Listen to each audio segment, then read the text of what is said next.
कश्मीर में जो हुआ वो हम सब जानते हैं। ये ह्यूमैनिटी का फेलियर था। ये हमारी central government, Modi ji, Amit Shah ji, Rajnath Singh ji, S Jaishankar जी, अजीत डोवाल जी और कई लोगों का फेलियर था। ये हमारी आर्म्ड फोर्सेस का फेलियर था। ये हमारी इंटेलिजेंस ऑर्गेनाइजेशंस का फेलियर था। ये फेलियर था जम्मू कश्मीर की स्टेट गवर्नमेंट का।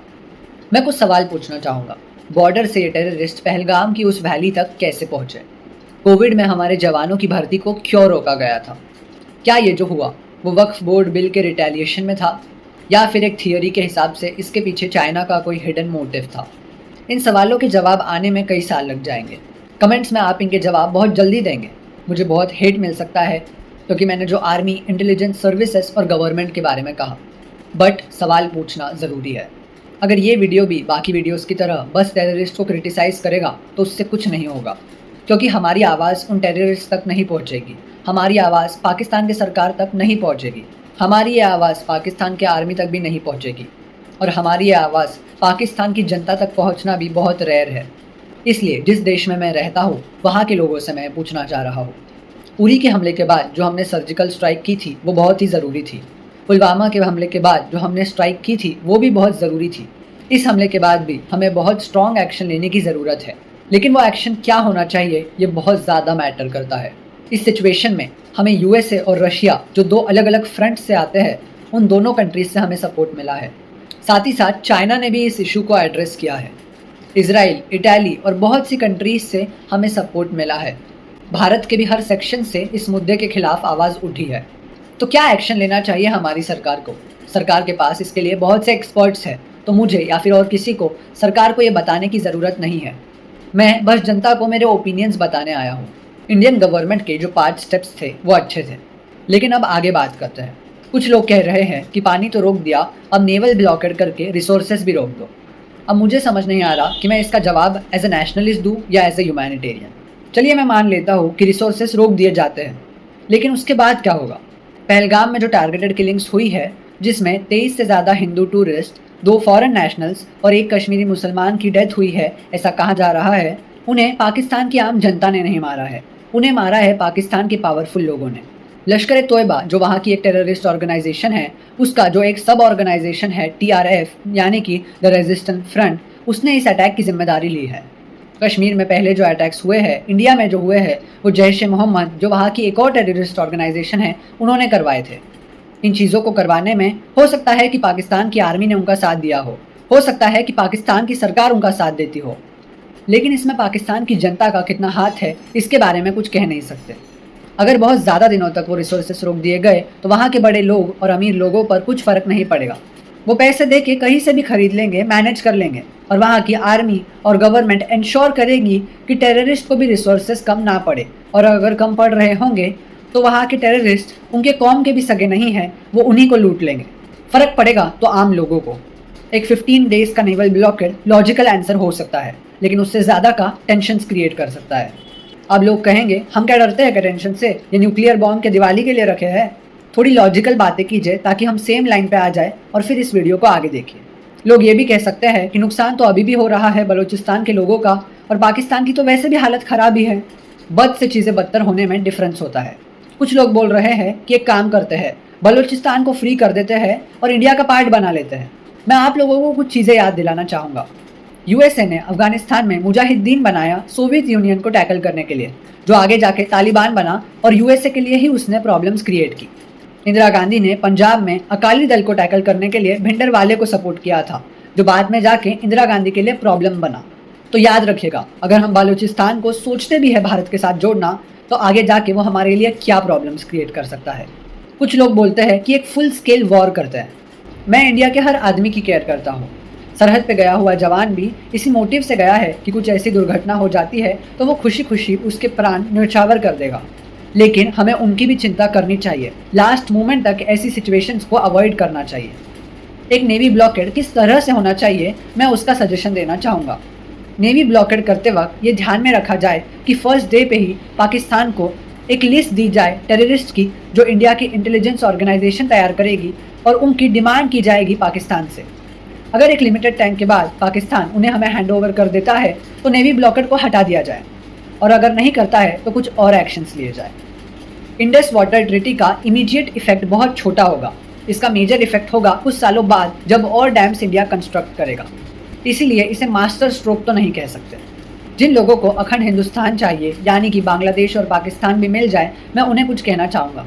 अगर ये वापस मिल गए तो बस प्रॉब्लम्स एस्केलेट होंगे, दंगे बढ़ेंगे। मिलिट्री लेवल पर यह करने की कोशिश की गई तो बहुत नुकसान हो सकता है। पाकिस्तान और बांग्लादेश में जब स्टेबल लीडरशिप आएगी तब थ्रू वोटिंग इसकी कोशिश की जा सकती है, बिना उसके ये पॉसिबल नहीं है। मैं उन सारे लोगों से कहना चाहूँगा जो जेंडर, रिलीजन, कास्ट और लैंग्वेज के बेसिस पे डिवाइड क्रिएट करते हैं कि अगर आपको इतना ही लड़ने का शौक है तो सरहद पे जाके लड़िए, देश के कुछ काम आइए। इंडिया में पहले ही बहुत इश्यूज़ है, बॉर्डर इशू हमारी प्रायोरिटी होनी चाहिए। कश्मीर में जो हुआ उसका नुकसान ये होगा कि कश्मीर में जो टूरिज़्म होता है वो बहुत डिक्लाइन करने वाला है। इंडिया में मल्टीनेशनल कंपनीज आने से पहले सोचेगी। मैं आपको एक सैड फैक्ट बताना चाहूँगा। इंडिया की कई मिलिट्री रिलेटेड ऑर्गेनाइजेशंस का बजट एक स्टेट की वुमेन एम्पावरमेंट योजना से भी कम था। और पिछले कुछ महीनों में आपने देखा कि हमारी सरकार किन मुद्दों पर बात करने के लिए ज़्यादा इंटरेस्टेड है। कुछ लोग अभी भी इस मुद्दे पर अटके हुए हैं कि terrorism has a religion. I accept कि पाकिस्तान से आने वाला पूरा टेररिज्म इस्लामिक है, बट उस वजह से आप इंडिया की एक कम्युनिटी को उस तरह से कैटेगराइज नहीं कर सकते, कटघरे में खड़ा नहीं कर सकते। क्योंकि खलिस्तान की मांग के लिए जो दंगे होते हैं, क्या आप उन्हें सिख टेररिज्म कह के पुकारेंगे? Of course not. और इसीलिए ये भी नहीं कहा जा सकता। मैं आप लोगों से कहना चाहूँगा, ना हिंदू बुरा है, ना मुसलमान बुरा है, ना खुदा बुरा है, ना भगवान बुरा है। भेजे में और दिल में जो घुसा है शैतान तुम्हारे, वो और उसे घुसाने वाला शैतान बुरा है। Still everyone has their opinion और उसे कहने की पूरी इजाज़त आपको है। जो लोग चाहते हैं कि हमारी सरकार पाकिस्तान पे एक स्ट्रिक्ट मिलिट्री एक्शन ले और वहाँ की ह्यूमैनिटी को इससे कुछ नुकसान होता है तो वो हो, मैं उन्हें मोदी जी के कुछ वर्ड्स याद दिलाना चाहूँगा। आज का युग युद्ध का है नहीं। This is not an era of war. Modi ji ने यूएस में कहा था कि this era is not of war.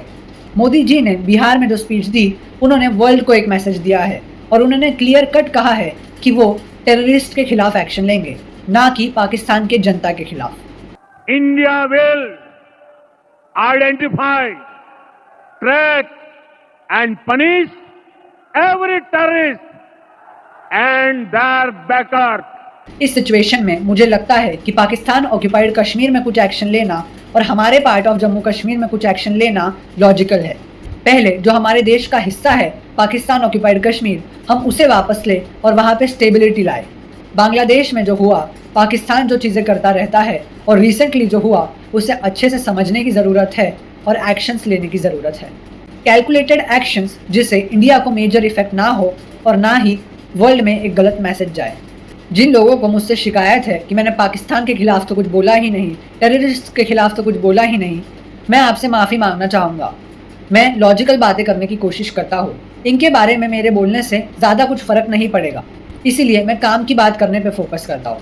Pakistan में जो इंस्टेबिलिटी क्रिएट होगी उससे चाइना को बहुत फ़र्क पड़ेगा, क्योंकि चाइना ने पाकिस्तान में मेजरली इन्वेस्ट किया है। फ्यूचर में इसके रिपरकशंस क्या होंगे ये सोचने वाली बात है और इसीलिए सरकार को कैलकुलेटेड डिसीजंस लेने की ज़रूरत है। वेपन से होने वाला टेरर तो एक बात है, इंडिया में कई और चीज़ों से भी टेरर फैलाया जाता है, चाहे वो हेट स्पीच हो या फिर कुछ लिटरेचर। इस टेरर से बचना ज़्यादा इम्पॉर्टेंट है, क्योंकि यह आदमी के दिमाग में घुस के उसकी आइडियोलॉजी तो बदल देगा और उसे क्या क्या करने पे मजबूर कर सकता है ये हम देख ही सकते हैं। पता नहीं इस बात में कितनी सच्चाई है, लेकिन मैंने न्यूज़ में देखा कि अमित शाह ने ऑर्डर दिया है कि identify all Pakistanis and send them back to Pakistan. क्या आपको थोड़ा सा भी अंदाज़ा है कि अगर जनता इस स्टेटमेंट से इन्फ्लुएंस हुई और पाकिस्तानीज को आइडेंटिफाई करने लगी तो कितना बड़ा इशू क्रिएट हो सकता है? ऐसे ऑर्डर्स पब्लिक में ना आए तो अच्छा होगा। गाइज, ये वीडियो 23-24 अप्रैल को शूट हुआ है और मैं 25 अप्रैल के कुछ मेजर डेवलपमेंट्स आपको बताना चाहूँगा शॉर्ट में। पहला मेजर डेवलपमेंट ये है कि 2 घर जो 2 टेररिस्ट को बिलोंग करते थे, जिनका पहलगाम अटैक में हाथ था, वो 2 घर उड़ा दिए गए हैं और वो जम्मू कश्मीर रीजन में आते हैं। 25 तारीख को ऑल पार्टी मीटिंग जो दिल्ली में हुई, उसमें अपोजिशन ने वही सवाल उठाए जो मैंने आपको पहले बताए कि क्या फेलियर्स थे हमारी तरफ से। बरसारन वैली के इस अटैक में हाफिज सईद और उसके क्लोज एसोसिएट्स इन्वॉल्व थे, ऐसा कहा जा रहा है और उन पर एक्शन लेने की बात भी चल रही है। पाकिस्तान ने भी कुछ स्टेप्स लिए जो उनकी बेवकूफ़ी कही जा सकती है। दो मेजर डेवलपमेंट्स ये थे कि उन्होंने कहा अगर इंडस वाटर ट्रीटी में कोई भी प्रॉब्लम आता है इंडिया की तरफ से तो वो एक्ट ऑफ वॉर कहा जाएगा, और दूसरी बात उन्होंने शिमला एग्रीमेंट को खारिज किया है। पाकिस्तान के डिफेंस मिनिस्टर का एक स्टेटमेंट आया है जहां पे उन्होंने यूनाइटेड स्टेट्स, यूनाइटेड किंगडम और वेस्ट को अक्यूज़ किया है कि पिछले 30 सालों से पाकिस्तान टेररिस्ट रिलेटेड एक्टिविटीज़ को इनके इशारों पे प्रमोट करता आया है। इस बात में थोड़ी सच्चाई तो है। अगर आप अफगानिस्तान इशू नहीं जानते तो ऊपर दी गई लिंक पे क्लिक करके आप उसे समझ सकते हैं। लेकिन एट लास्ट ये पाकिस्तान है और उसका डिफेंस मिनिस्टर है, तो आज के टाइम पे इनकी बातों में कितनी क्रेडिबिलिटी है इसका कोई अंदाज नहीं लगाया जा सकता। पाकिस्तान की तरफ से LOC यानी कि लाइन ऑफ कंट्रोल पे फायरिंग देखी गई है और उसका इंडिया ने रिटेलिएशन भी किया है। एक और मेजर बात पे मैं आपका ध्यान अट्रैक्ट करना चाहूँगा। हमारा इंटरनल फेलियर ये था कि हमारे ऑर्गेनाइजेशंस के बीच में अच्छा कनेक्शन नहीं था, अच्छा कम्युनिकेशन नहीं था। Local authorities, state authorities, CRPF, army के बीच में बिल्कुल भी कोई कोऑर्डिनेशन नहीं था, जिसके वजह से यहाँ पे एक सिक्योरिटी लैप्स हुआ। यह अपने आप में एक बहुत बड़ा टॉपिक है कि कैसे गवर्नमेंट की एक ऑर्गेनाइजेशन गवर्नमेंट की ही दूसरी कंपनी से कोऑर्डिनेट नहीं करती और इसके वजह से इंडिया में कितने प्रॉब्लम्स होते हैं।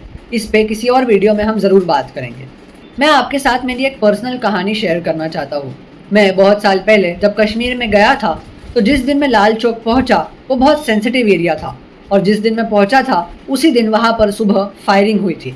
वहाँ के होटल वाले ने हमें वार्न किया था कि आप यहाँ पे रुकना वापस कंसिडर कर लीजिए, लेकिन हम वहाँ पर रुके। हमने हमारी कश्मीर की ट्रिप को कंटिन्यू किया, जबकि हमारा वो फर्स्ट डे था और हम टूरिस्ट थे। मैं आप लोगों से रिक्वेस्ट करना चाहूँगा कि जो भी कश्मीर या किसी इंडिया के और पार्ट में अपनी ट्रिप को प्लान किया है वो बिल्कुल भी उसे कैंसिल मत कीजिए। हमारी गवर्नमेंट मेजर्स ले रही है और आपके प्रोटेक्शन का ख्याल रख रही है। बद्रीनाथ केदारनाथ यात्रा भी होगी और अमरनाथ यात्रा भी होगी, ग्रेटर प्रोटेक्शन के साथ, ग्रेटर एफिशिएंसी के साथ। इस वीडियो को पूरा देख के आपके मन में एक सवाल ज़रूर आया होगा कि अथर्व तू किस साइड पे है। प्रॉब्लम यही है, मैं किसी साइड पे नहीं हूँ। मैं क्वेश्चंस पूछता हूँ। मैं इंडिया का युवा हूँ और इंडिया का युवा आधे से ज़्यादा सिचुएशंस में कंफ्यूज होता है। कुछ लोग करण पंडित को जानते होंगे और कुछ लोग नहीं। ये एक फिक्शनल कैरेक्टर है जो कश्मीर फाइल्स मूवी में था। मैं यहाँ पे उसका रेफरेंस इसलिए दे रहा हूँ क्योंकि वो भी उस पूरे मूवी में कंफ्यूज था। उस वक्त मैंने एक वीडियो बनाया था जो आप ऊपर दी गई लिंक से देख सकते हैं, और उसका क्या इंपॉर्टेंस है आज आपको वो समझेगा। अंत में बस इतना कहना चाहूँगा कि इंडिया का मोटो होना चाहिए ये जो मेरे शर्ट पे लिखा हुआ है। हमें कितने भी कठिनाई वाली सिचुएशन क्यों ना हो, हमें आगे बढ़ना है, हमें सरवाइव करना है और हमें हमारे सर्वाइवल में भी ग्रेटेस्ट हाइट्स अचीव करनी है। धन्यवाद।